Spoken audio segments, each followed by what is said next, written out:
Guys, ito nga pala yung isa sa pinakamagandang beach na napuntahan namin sa Dingalan. Napakaraming beach, napakaganda ng mga beach sa Dingalan.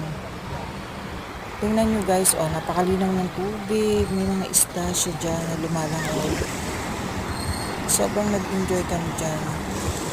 Tsaka ano siya, masarap yung mga bato niya, hindi siya matutulis. Sobrang ganda guys.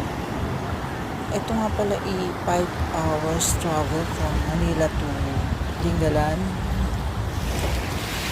Guys, hindi kayo malulugi sa gastos nyo dito.